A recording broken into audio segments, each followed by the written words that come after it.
మరి ఉత్తరం చూద్దామండి. నెల్లూరు నుంచి శశి రాస్తున్నారు. నవగ్రహ ప్రదక్షిణ ఎన్నిసార్లు చేయాలి, ఏ గ్రహం నుంచి మొదలు పెట్టాలి తెలియజేయగలరు అంటూ రాస్తున్నారు. నవగ్రహ ప్రదక్షిణ చేసేటప్పుడు నవగ్రహాల్లో ఉన్న మిగిలిన 8 అతిరాట్ సూర్యుడు కాబట్టి ఏ యజమానిగా ఈ మిగిలిన 8 గ్రహాలకి సూర్యుడు కనిపిస్తున్నాడో ఆ సూర్యుడి యొక్క నమస్కారాన్ని చేసి, ఆయన సంఖ్య 6 కాబట్టి 6 ప్రదక్షిణని ఆయనకి చేయాలి. నిజంగా నవగ్రహ మండప ప్రదక్షిణ అంటే ఇలా చేయాలి. 6 ఆయన పేరిట చేయాలి. ఎందుకని? నాయనా, ఈ రోజున నువ్వు నాకు నవగ్రహ ప్రదక్షిణ చేయాలనే బుద్ధిని కలిగించావు. నువ్వు ధియో యో నః ప్రచోదయాద్ బుద్ధి కలిగించావు అని చేస్తున్నాను.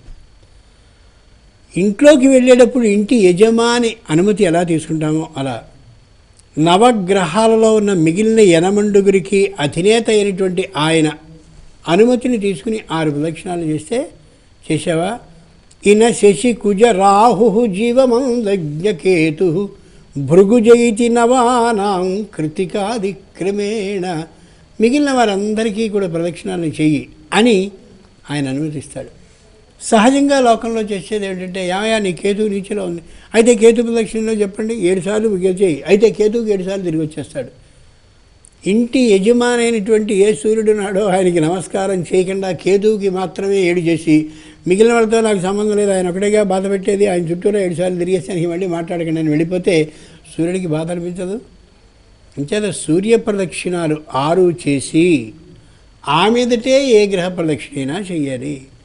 గ్రహ జపాన్ని చేసేటటువంటి వాళ్ళు కూడా సూర్యునితో ప్రారంభించి ఆ తరువాత ఏ గ్రహానికి జపం చేయాలో అది చేసి మళ్ళీ సూర్యగ్రహం ఏదైతే ఉందో దానితో ముగించడం సంప్రదాయంలో కల్పంలో వ్రాయబడ్డ విధానం, చేయవలసిన విధానం, చేస్తున్న పద్ధతి కూడా అంతే. ఈయన శశి అంటే చంద్రుడు. చంద్రుడికి ప్రదక్షిణాలు చేయాలంటే 6 సూర్య ప్రదక్షిణాలు, చంద్రుడు 10 కాబట్టి 10 ప్రదక్షిణాలు ఆయనకి 16 అవుతాయి. కుజుడు 7 ఆయన సంఖ్య కాబట్టి సూర్యుని 6 కలుపుకొని కుజుడికి 7 చేయాలి. రాహు అష్టాదశస్తథా, రాహు 18 సార్లు తిరగాలి కాబట్టి సూర్యుడు 6 ఈయన 18. ఇలా మనం ఆలోచిస్తే అందరికీ ప్రదక్షిణాలు చేస్తూ చిట్ట చివరివాడు శుక్రుడు.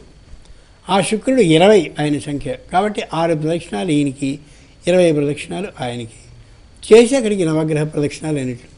మనందరికీ చాలా ప్రీతిపాత్రుడు, అతి ముఖ్యుడు, మనని భయపెట్టేవాడు, మనకి భయం కలిగించేవాడు శని కాబట్టి ఆయన సంఖ్య 19. 6, 19 చేయాలి. విశేషం ఏమిటంటే నవగ్రహ ప్రదక్షిణాన్ని ఎంత వేగంగా తిరిగేద్దాం, ఎంత వ్యాయామ బలం చూపిద్దాం అని అనుకుని చేయకూడదు. నవగ్రహ ప్రదక్షిణ చేస్తున్నటువంటి సందర్భంలో ఆ గ్రహానికి సంబంధించిన శ్లోకాన్ని అలా ధారణ చేసో లేక కంఠస్థం చేసుకునో అలా ప్రదక్షిణ చేస్తూ ఉన్నంతసేపు అనుకుంటే ఆయన అనుగ్రహం మనకి లభించే అవకాశం ఉంటుంది. నీలాంజన సమాభాసం రవిపుత్రం యమాగ్రజం ఛాయామార్తాండ సంభూతం తం నమామి శనైశ్వరం ఉంది. నీల అంజన సమ ఆభాసం, నల్లగా ఉంటాడు శని అనుకుంటాం, కాదు. నీల అంజన సమ ఆభాసం. నీలంటే నీలాకాశం, ఆకాశం నీలిరంగు. అంజనం అంటే నల్లటి కాటుక. ఈ నలుపు ఆ నీలం కలిసిన రంగులో సమ ఆభాసం, ఆ విధంగా ఉంటాడు శనిగ్రహం. నెమిలి పింఛం యొక్క రంగుని చూడండి.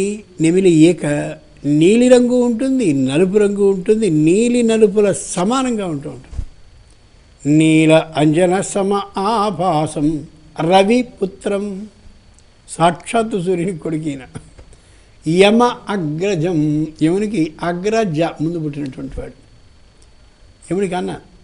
యమాగ్రజం ఛాయా మార్తాండ సంభూతం, ఛాయాదేవికి మార్తాండుడికి కలిగినటువంటి వాడైన. తం నమామి, అలాంటి మహానుభావుడికి నమస్కరిస్తున్నాను. ఎవరైనా శనైహి చరం, నిదానంగా అడుగులు వేసుకుంటూ మన జీవితంలోకి ప్రవేశించేవాడని. శని ప్రవేశించే వరకు కూడా మనం శనిలో పడ్డాం అని తెలియదు. అట్లాంటి వాడు. కాబట్టి నాయన నా జీవితంలోకి ప్రవేశించావు, నేను ఇబ్బంది పడుతున్నాను, అర్థమైంది. ఛాయా మార్తాండలకు పుట్టినవాడు కాబట్టి మీ నాన్న అమ్మకి నమస్కరిస్తున్నాను. రవిపుత్రం ఇదిగో మీ నాన్న అయినటువంటి సూర్యుడికి నమస్కారాన్ని చేస్తున్నాను ఆ స్పష్టమైనటువంటి రూపంతో.